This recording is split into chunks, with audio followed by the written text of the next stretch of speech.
Now you say you hunt deer too, like most of us do, but what stands out about turkey hunting, and why is that the passion?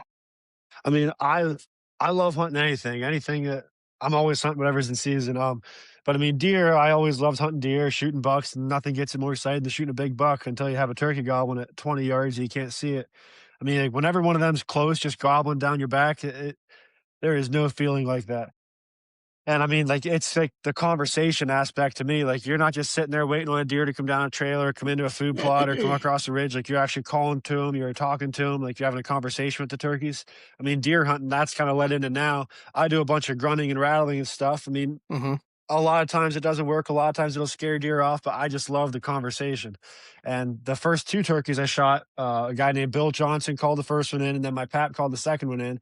But after that, I mean, whenever I was like 12 years old, I started calling, and that's whenever it really took off. Like that, I can make a noise on a piece of slate, and it gobbles at me. Like I just be yup, yup, yup, just calling and calling the box call, and they're gobbling, and I just go crazy. But I've just been obsessed with it since then. It's definitely interactive. Justin, I'll let you chime in, man, because I know that, you love it as well, and I'm not a turkey hunter like you guys. I like to hunt turkeys, but I haven't had success like you guys, so I haven't been bit by the disease the same way. But, Yeah, well, it's one of those things that experience and, you sorta gotta be if you're in the right situation, it grabs a hold of you. mhm, The idea of it might be enough to pull some people in, but really, just being there and experiencing it is, yeah, it's crazy. I mean, that is part deer, we've talked about it before, you can get in a stand, and if you can't see a deer, there could be, 10 big bucks within 100 yards of you, but if you can't see them, there may not be, in your mind, a deer in the state.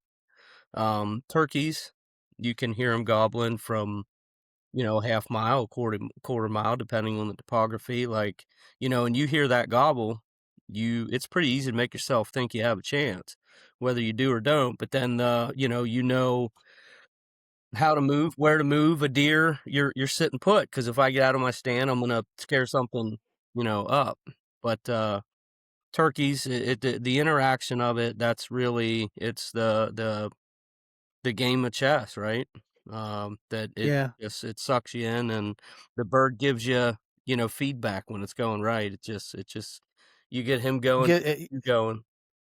Yeah, it gives you a little bit of hope when you can hear them talking. I Mhm. like what you said, whether you're gonna chance or whether you don't, you start to believe you do, and, Mhm. I love it.